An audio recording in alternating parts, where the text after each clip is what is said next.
Kin, it is time. It is time to get rid of the dark, dingy gray kitchen backsplash that I have had for a while now. It is a complete eyesore to the traditional cozy coastal aesthetic that I'm trying to go for. And let me tell you, I'm trying to do this for as little as possible. So when I did find this wallpaper for $20 at Walmart, I knew this was gonna be a win. And let's be real, I knew I wasn't gonna be in this home long term, but just looking at that gray, depressing backsplash every day, coming from somebody that has to have like a super aesthetically pleasing home, it was time to go. But I was still like weighing out the pros and cons of, okay, I really don't want to waste material and get rid of perfectly good backsplash for new tile. But yeah, I got tired of it, and so when I found a budget-friendly, affordable way to change up the look of the space, I was committed. This one roll will be plenty for the project, and I could definitely use this for some other projects around the house. If you're interested in the exact same wallpaper I got,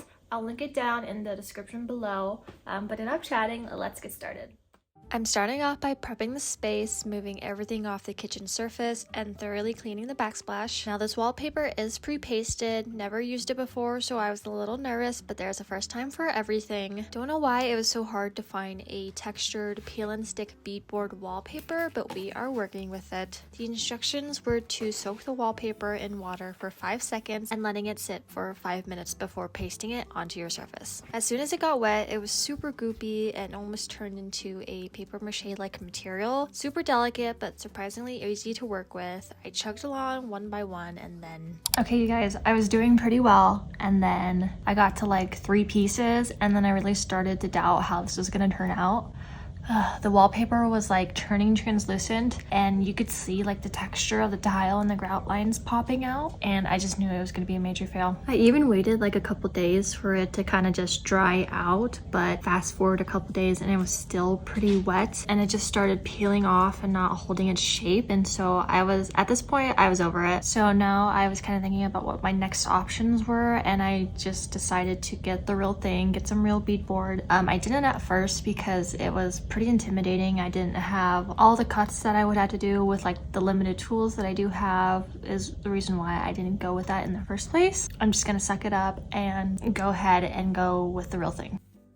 I also remembered seeing DIY projects where people use this peel and stick backing for tile instead of using, you know, the traditional grout. Come to find out, as I was doing more research on it, you can use this over existing tiles, so that is exactly what I did. Honestly, super easy to use and cut through. Finished this within a few hours, and I only needed 2 rolls of this. This was probably the most expensive part of the project. Each roll was about $40, and I probably used 1.5 rolls. I got my measurements for the beadboard and got it cut down to 19-inch pieces and winged the outlet cuts with my jigsaw. I thought I was being smart by using the film as a guide to know exactly where to cut. I mean, it did help, but definitely not exact despite measuring and cutting a million times to get the right fit. From here, just sit back and relax, watch me struggle while I get the pieces together. Maybe cringe a little because the gaps were huge, but that's okay. That is what caulking is for. There's nothing a little caulk can't fix.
will say something about peeling back the tape to reveal the clean cut lines is so satisfying.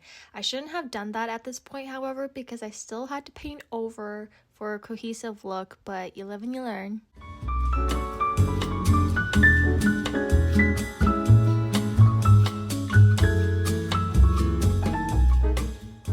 It was late afternoon at this point, and your girl was starting to get hangry and had a million other things to catch up on, but we powered through with many painting shortcuts. I used some leftover paint from our fireplace project. It might not look like it on camera, but the paint gave it a warmer tone. This is Alabaster from Sherwin-Williams if anyone is interested. Also, don't try and take as many shortcuts as I did, because now I'm paying the price by creating extra cleanup for myself, so be warned.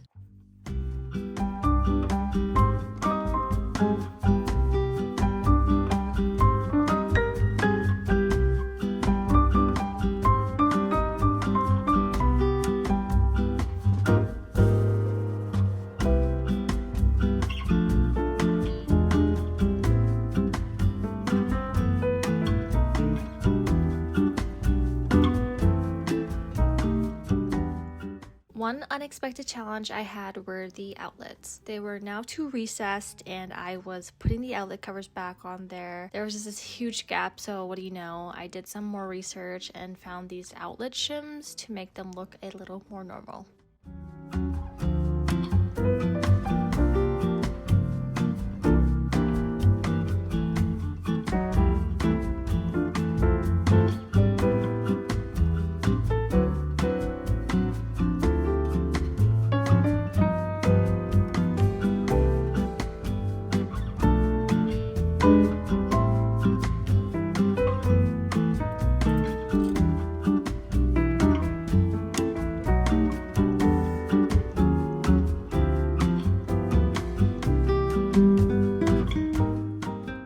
So close to the finish line. I can finally put back my kitchen together after a long week of chaos, but enjoy a little bit of the actual fun parts, you know? Decorating the space again because everything feels so much more cohesive and aesthetically pleasing again.